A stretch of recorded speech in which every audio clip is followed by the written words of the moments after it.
रात के अंधेरे में चाणक्य और चंद्रगुप्त हाथ में मशाल लिए एक सुनसान रास्ते पर चल रहे थे। चंद्रगुप्त ने चाणक्य से अचानक रात में निकलने का कारण पूछा तो उन्होंने जवाब देते हुए कहा, आज रात हमें किसी खास व्यक्ति से मिलना है। चंद्रगुप्त ने उत्सुकतावश पूछा, कौन है वे और हम किस काम को लेकर उनसे मिल रहे हैं? चाणक्य चंद्रगुप्त की ओर देखकर बोले, धैर्य चंद्रगुप्त, धैर्य। कुछ देर में तुम्हें पता चल जाएगा कि हम किससे मिलने वाले हैं। यह सुन चंद्रगुप्त अब एक आज्ञाकारी शिष्य की तरह चाणक्य के साथ चलने लगा। उनके पीछे अंधेरे की आड़ में चल रहे गुप्तचर ने चाणक्य पर तीर तान दिया था, लेकिन उनकी बात सुन वो मन ही मन बोला, इतनी रात में अगर यह दरिद्र किसी से मिलने जा रहा है तो जरूर कोई महत्वपूर्ण आदमी होगा। चलो, दो से भले तीन। अब जब नियति ने ही तीन लोगों का मरना तय कर लिया है तो मैं तो बस एक साधन मात्र हूं। ये सोचते हुए उसने तीर वापस तरकश में रख दिया और उनका पीछा करने लगा। कुछ दूर चल चाणक्य चंद्रगुप्त को ले घने जंगल की ओर बढ़ गए। जैसे जैसे वो आगे बढ़ने लगे, पेड़ों से छन के आ रही चांद की रोशनी फीकी पड़ने लगी। थोड़ी ही देर में चाणक्य के हाथ में चल रही मशाल तेल की कमी के कारण बुझ गई और वो बगैर किसी रोशनी के चुपचाप आगे बढ़ने लगे। उनके पीछे चल रहा गुप्तचर अब अपना संयम खोने लगा था। मशाल के चलते उसे चाणक्य पर नजर रखने में कोई दिक्कत नहीं हो रही थी, लेकिन अब इस अंधेरे में चाणक्य और चंद्रगुप्त का पीछा करना अपने आप में एक चुनौती बनता जा रहा था। उसने अब और समय न गवाते हुए उन्हें मारने के इरादे से तरकश से एक तीर निकाल लिया। तीर प्रत्यंचा पर चढ़ा। वो चाणक्य और चंद्रगुप्त के पांव से हो रही आवाज की ओर अपना ध्यान केंद्रित करने लगा। उस खुप अंधेरे में अब आवाज ही उसके तीर को उसका लक्ष्य भेदने में कारगर थी। वो चौकन्ना हो पदचापों से हो रही आवाज पर कान लगाए हुए था और अगले ही पल उसने कुटिल मुस्कान के साथ तीर चला दिया। एक पल को तीर के सरसराने की आवाज आई और अगले ही पल किसी के जोर से चिल्लाने की आवाज उस जंगल में गूंज उठी। आवाज सुन गुप्तचर को यकीन हो गया कि तीर ने चाणक्य को अपना शिकार बना लिया है। वो बगैर समय गवाए दूसरा तीर प्रत्यंचा पर चढ़ाते हुए उस आवाज की ओर दौड़ा, क्योंकि उसका अगला शिकार था चंद्रगुप्त। अनुमान के सहारे वो जैसे ही आवाज आने वाली जगह पर पहुंचा तो वहां कोई नहीं था। ये देख वो अचंभित था। उसने तुरंत अपना धनुष कंधे पर लटकाया और कमर में लगी तलवार खींच बगैर कोई आवाज किए आगे बढ़ने लगा। लेकिन तभी अचानक उसे अपनी गर्दन पर एक ठंडे धातु के लगने का एहसास हुआ और इससे पहले कि वो कुछ समझ पाता, उस शांत वातावरण में सूरजमल की आवाज गूंजी, तुम पकड़े गए हो, अपनी तलवार फेंक दो। तभी पेड़ के पीछे से उसके सामने चाणक्य और चंद्रगुप्त भी आ गए।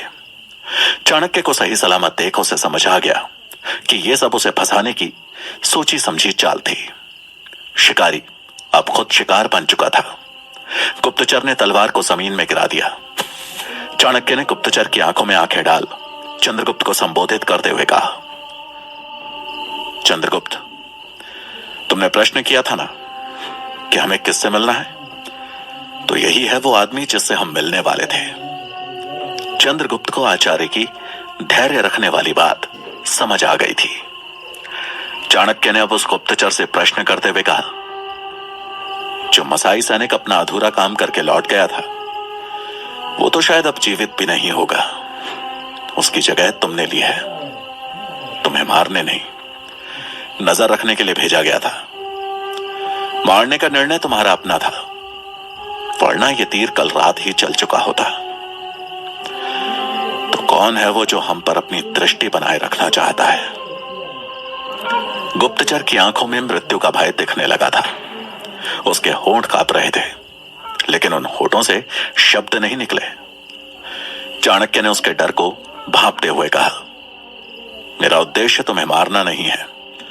ऐसा कहते हुए उन्होंने जंगल में बने पतले से रास्ते की ओर इशारा करते हुए कहा, ये रास्ता देख रहे हो, ये तुम्हारी मुक्ति का रास्ता है।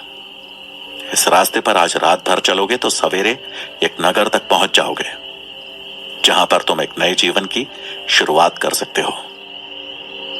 मगध वापस जाओगे तो भी मृत्यु ही मिलेगी, चुनाव अब तुम्हारे हाथ में है। शर्त बस इतनी है कि अपने स्वामी का नाम बता दो और ये तलवार तुम्हारी गर्दन से हट जाएगी। ये सुन गुप्तचर ने एक बार उस रास्ते की तरफ देखा। वो असमंजस में था। उसे समझ नहीं आ रहा था कि क्या करे और क्या ना करे। उसने कुछ सोच बोलने के लिए अपना मुंह खोला, लेकिन फिर तुरंत बड़ी चालाकी से सूरजमल की तलवार की धार से खुद को अलग कर उसे एक धक्का दे दिया और विपरीत दिशा में कूद गया। यह देख चंद्रगुप्त ने अपनी कटार निकाल ली। वो निशाना साध उसके पांव पर वार करने ही वाला था कि चाणक्य ने उसे रोकते हुए कहा, रुको, वो भाग नहीं रहा है, बस स्वाभिमान पूर्वक मरना चाहता है। चाणक्य का यह वाक्य पूरा हुआ ही था कि उस गुप्तचर ने अपने गले में लटक रही माला को तोड़ उसमें पिरोई एक छोटी सी शीशी को मुंह में डाल लिया। इससे पहले कि सूरजमल अपने आप को संभाल उसे ऐसा करने से रोकता, वो उस विष की शीशी से निकला विष अपने शरीर के अंदर निगल चुका था। अगले ही पल उसके मुंह से झाग निकलने लगे और कुछ ही क्षणों में उसकी मृत्यु हो गई। चंद्रगुप्त यह देख हैरान था। उसने चाणक्य से सवाल करते हुए कहा, आचार्य, अगर यह हमें अपने स्वामी का नाम बता देता तो क्या हम सच में इसे छोड़ देते? उस मृत गुप्तचर को देख चाणक्य बोले, उससे बात कर मुझे समझ आ गया था कि वो कभी अपना भेद नहीं खोलता। इसे भले ही मेरे दुश्मनों ने भेजा हो, लेकिन इसकी स्वामी भक्ति तुम्हारे लिए एक सीख है चंद्रगुप्त। ये चाहता तो अपने स्वामी का नाम बता के एक नए जीवन की शुरुआत कर सकता था, लेकिन उसके लिए उसकी स्वामी भक्ति और स्वाभिमान दोनों ही महत्वपूर्ण थे। इसलिए उसने हमारी तलवार के बजाय विष खाकर स्वाभिमान से मर जाना ही ठीक समझा। चाणक्य की बात सुनते हुए चंद्रगुप्त लगातार उस मृत गुप्तचर को ही देखे जा रहा था। अब चाणक्य सूरजमल की ओर देखते हुए बोले, इसने तो कुछ नहीं बताया, लेकिन मगध में शंभू काका को संदेश भिजवाना जरूरी है। जो तक्षशिला में मुझे मारने के लिए मसाई सैनिक या गुप्तचर भेज सकता है, उसकी नजरें जरूर शंभू काका और उनके मित्र रक्षा मंत्री शक्टार पर भी होंगी। तक्षशिला से कई 100 योजन दूर मगध में आज चाणक्य के हितैषी और खाद्य मंत्री शंभुनाथ अपने मित्र और रक्षा मंत्री शक्टार के साथ राज्य भ्रमण पर निकले थे। शक्टार आज पाटलिपुत्र के बाहरी किनारे पर बने शस्त्रागार का मुआयना करना चाहते थे, लेकिन इसके साथ ही वो शंभुनाथ से मिल चाणक्य की खबर भी लेना चाहते थे।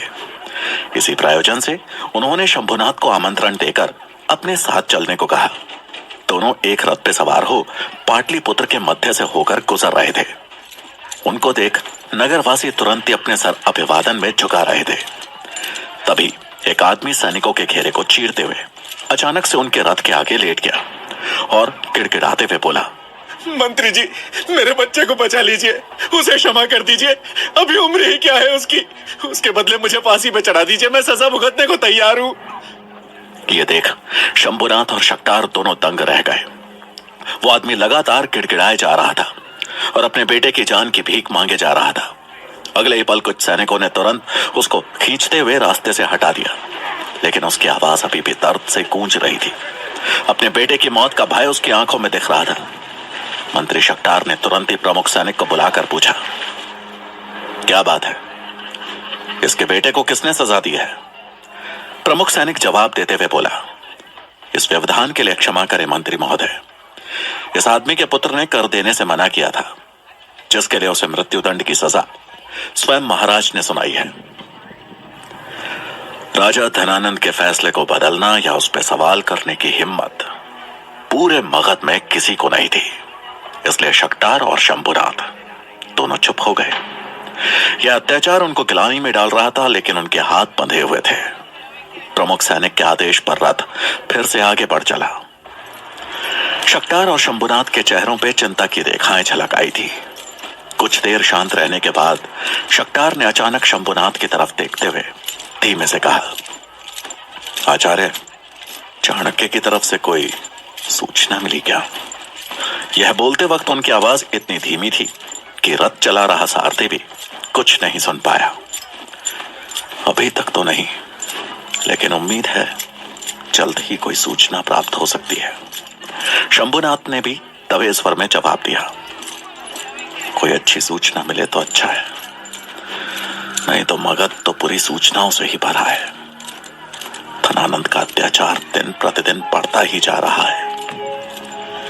अब आचार्य चाणक्य ही उम्मीद की किरण दिख रहे हैं मुझे, शक्टार ने चिंता जताते हुए दबे स्वर में कहा। उनका रथ कुछ आगे बढ़ा ही था कि तभी उन्हें एक तरफ से आते महामंत्री अमात्य दिखाई दिए, जो अपने रथ पे बैठ राजमहल की तरफ लौट रहे थे। अमात्य की नजर जब रथ पर एक साथ बैठे शक्टार और शंभुनाथ पर पड़ी तो उनकी त्योरियां चढ़ गई। अपने रथ को उनके समीप ही रोकने का आदेश दे वो कुटिल मुस्कान के साथ बोले, रक्षा मंत्री के साथ मगध के खाद्य मंत्री? यह कैसा संयोग देख रहा हूं मैं? मंत्री शक्टार भी हल्की मुस्कान के साथ बोले, रक्षा सैनिकों से जुड़ी है और सैनिकों का अच्छा स्वास्थ्य खाद्य से, तो यह संयोग नया तो नहीं कह सकते महामंत्री जी। वैसे आप अपने साथ इतना बड़ा सैनिकों का जत्था लिए कहां से लौट रहे हैं? क्या अब आपको अपना ही राज्य सुरक्षित नहीं लग रहा, जो इतने सारे सैनिकों के साथ निकलना पड़ रहा है? शक्टार का आखिरी वाक्य अमात्य को किसी तीर की तरह चुभ गया।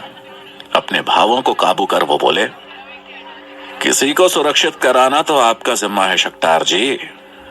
जहां तक मुझे दिख रहा है, मेरे साथ इतने बड़े सैन्य बल का आना कहीं ना कहीं रक्षा मंत्री के तौर पे आपकी योग्यता पे सवाल खड़े कर रहा है। शक्टार को भी यह बात बड़ी बुरी लगी, क्योंकि महामंत्री अमात्य ने सीधा उनकी पद प्रतिष्ठा पे सवाल खड़े कर दिए थे। शंभू काका ने बागडोर अपने हाथ में ले तंज कसते हुए अमात्य को जवाब दिया, मेरे अनुभव में राज्य के लोगों को सुरक्षित रखना एक रक्षा मंत्री की जिम्मेदारी है, लेकिन अगर इंसान खुद ही अपने लिए खतरा पैदा करता रहे तो इसमें भला ये क्या कर सकते हैं? ये सुन अमात्य का चेहरा पीला पड़ गया, लेकिन उन्होंने बड़ी चालाकी से अपने भावों को काबू में कर लिया और एक बनावटी मुस्कान के साथ बोले, सवाल रक्षा का है, खाद्य का नहीं। इसलिए रक्षा मंत्री को याद दिलाना चाहता हूं कि खतरा पूरे मगध पे मंडरा रहा है। बहुतों की नजर है मगध की गद्दी पर। मुझे उम्मीद है आपने उन्हें रोकने की उचित योजनाएं बना रखी होंगी, वरना आपको तो पता ही होगा कि जब पद छूटता है तो वो अपने साथ इंसान की प्रतिष्ठा भी लेकर चला जाता है। यह सुन शक्टार ने पलटवार करते हुए कहा, उसकी चिंता आप न करें महामंत्री जी, हमारी योजनाएं गहरी भी हैं और अभेद्य भी। रही बात मान प्रतिष्ठा की, तो इसकी चिंता उन्हें होती है जिनके पास खोने के लिए कुछ होता है। इसलिए मुझे व्यक्तिगत हित के बारे में सोचना नहीं आता। मैं जो भी कदम लेता हूं राज्य हित में लेता हूं। अब आज्ञा हो तो सांझ से पहले राज्य का दौरा पूरा करना चाहता हूं। अमात्य ये सुन घुट कर रह गए। उन्होंने सर हिलाकर हामी भरी। शक्टार और शंभू काका दोनों ने अमात्य को नमन किया और आगे बढ़ गए। शक्टार और शंभुनाथ की तीखी बातें अमात्य को अभी भी चुभ रही थी। कुछ सोचते हुए उन्होंने दांत पीसते हुए मन ही मन कहा, इन दोनों की मित्रता कुछ ज्यादा ही फल फूल रही है। इनका साथ में होना संयोग नहीं, कोई गहरी साजिश है, जिसका चलते ही पता ना लगा तो अनर्थ होते देर नहीं लगेगी। यह सोचते हुए उन्होंने एक सैनिक को अपने पास बुलाया और उसे कुछ समझाने लगे। उधर तक्षशिला में चंद्रगुप्त के मन और मस्तिष्क में कल रात की घटना ही घूम रही थी। उस गुप्तचर और उसको पकड़ने की आचार्य की योजना के बारे में वो लगातार सोचे जा रहा था। आचार्य चाणक्य के सिखाए हर पाठ को अब वो अच्छे से समझने लगा था, लेकिन अभी उसकी सबसे बड़ी चिंताओं में एक थी तक्षशिला विश्वविद्यालय के प्रवेश परीक्षा में सफल होना, जिसके लिए वो हर संभव कोशिश में लगा था। आसमान में सूरज ढलने को था, लेकिन चंद्रगुप्त के लिए जैसे सवेरा हुआ था। उसने आश्रम में किनारे रखी लाठी उठाई और आश्रम के पीछे बने खुले मैदान में पहुंच अपनी लाठी से अभ्यास करने लगा। वो लाठी को ऐसे लहरा रहा था जैसे कि उसके हाथ में कोई तलवार हो। लाठी की हवा को चीरने की आवाज से चंद्रगुप्त के वार का प्रभाव पता चल रहा था। उसके अभ्यास की लगन उसकी आंखों में झलक रही थी। आसमान में लालिमा भी गुम होने लगी थी। वो अभ्यास करते हुए एक तरफ घूमा तो उसकी नजर सुकन्या पर पड़ी, जो कुछ दूर एक बड़े से पेड़ के नीचे चुपचाप बैठी थी। उसे देख लग रहा था मानो वो किसी गहरे विचार में डूबी हो। वो तुरंत ही उसके पास पहुंच बोला, क्या हुआ सुकन्या, तुम ठीक तो हो? क्या सोच रही हो? चंद्रगुप्त की आवाज सुन वो अचानक चौंक सी गई और फिर उसकी तरफ देखते हुए आत्मविश्वास के साथ बोली, अब मेरे सोचने को क्या रखा है? मैंने आज से, अभी से ये तय किया है कि सोचना नहीं है, अब बस करना है। चंद्रगुप्त ने पूछा, क्या करना चाहती हो तुम? सुकन्या अपनी जगह से खड़ी हो गई और बोली, वही जो आचार्य चाणक्य ने कुश की घास के साथ किया था। कुश उनके पैरों में चुभा तो उन्होंने हर कुश को उखाड़कर उसकी जड़ों में मट्ठा डाल दिया था ताकि वो कुश दोबारा न पैदा हो सके। मैं भी उन डकैतों को मार उनके आतंक को हमेशा के लिए खत्म कर देना चाहती हूँ। चंद्रगुप्त सुकन्या के चेहरे के भाव देखकर हैरत में आ गया था। उसने कहा, पर तुम उन हत्यारों को पहचानोगी कैसे? सुकन्या का चेहरा तन गया।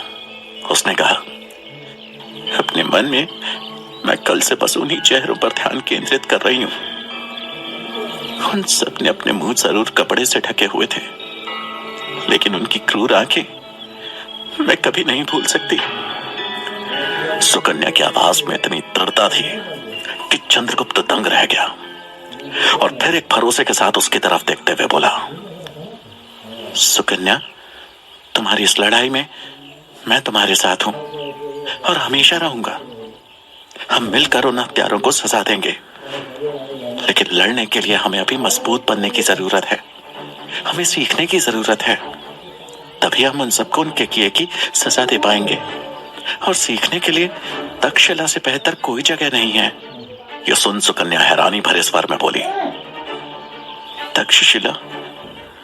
लेकिन मुझे वहां प्रवेश मिलेगा क्या? क्यों नहीं, तुम एक बार आचार्य चाणक्य से बात करना। उनके पास हर समस्या का समाधान होता है। मुझे भरोसा है कि वो तुम्हारी मदद जरूर करेंगे। यह सुन सुकन्या के चेहरे पर हल्की सी मुस्कान उभर आई। उसे अब चंद्रगुप्त में एक बहुत अच्छा दोस्त नजर आ रहा था, जो उसके साथ हर कदम रहने वाला था। चंद्रगुप्त ने वहीं पास में रखा अपना डंडा उठाकर उसको देते हुए कहा, आचार्य का कहना है कि तक्षशिला में प्रवेश पाना आसान नहीं है। वहां हर कला में पारंगत होना पड़ता है, इसलिए इसी समय से तुम्हें अभ्यास शुरू कर देना चाहिए। ये सुन सुकन्या ने हामी भरी और डंडा हाथ में ले मैदान की तरफ चल दी। चाणक्य तक्षशिला में अपना काम खत्म कर एक तय स्थान की ओर बढ़े। उनके कहने पर सूरजमल ने एक संदेश वाहक का प्रबंध कर लिया था। कुछ देर चलने के बाद उनकी भेंट सूरजमल से हुई। उन्होंने सूरजमल को ताड़पत्र पर लिखे संदेश को सौंपते हुए दूर बैठे संदेशवाहक की ओर देखते हुए पूछा, क्या यह संदेशवाहक विश्वसनीय है? सूरजमल ने हाँ में जवाब दिया और ताम्रपत्र को हाथ में लेकर देखा तो वो खाली था। उसमें कोई लिखावट नहीं दिख रही थी।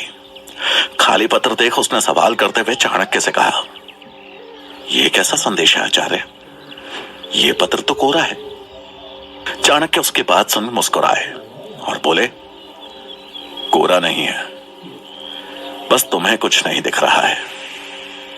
लेकिन जब यह पत्र शंभू काका के पास पहुंचेगा तो उन्हें उनका संदेश मिल जाएगा। सूरजमल ने उस कोरे पत्र पर फिर से एक बारीक नजर दौड़ाई, लेकिन उसे फिर भी कुछ ना दिखा, ना समझ आया। संदेश हाथ में ले वो जैसे ही संदेशवाहक को आवाज देने लगा तो चाणक्य ने उसे रोक दिया और बोले, उसे यहां बुलाने की आवश्यकता नहीं है, संदेश पत्र वहीं जाकर सौंप दो। सूरजमल के मुख पर प्रश्नवाचक चिन्ह देखकर चाणक्य ने उसका संदेह दूर करते हुए कहा, सूरजमल, मेरी खुली शिखाई मेरी पहचान है। अगर यह संदेशवाहक पकड़ा गया तो पत्र भेजने वाले का हुलिया देते हुए बस यही बता पाएगा कि उसे यह पत्र एक ब्राह्मण नौजवान ने सौंपा था जिसकी शिखा बंधी हुई थी। और रही बात पत्र की, तो वो तो पहले से कोरा है, उसे देख भला किसी को क्या पता चलेगा। चाणक्य की बुद्धिमानी देख सूरजमल मुस्कुरा दिया और पत्र ले संदेशवाहक की ओर बढ़ गया। चाणक्य दूर खड़े हो सूरजमल को संदेशवाहक को पत्र दे कुछ समझाते हुए देख रहे थे। उनके मुख पे गंभीरता थी, क्योंकि इस पत्र का शंभू काका तक पहुंचना बहुत जरूरी था। चाणक्य सूरजमल के साथ आश्रम लौटे तो चंद्रगुप्त और सुकन्या बाहर ही बैठे थे, जैसे कि वो उनका ही इंतजार कर रहे हों। रात्रि का पहला प्रहर शुरू होने को था।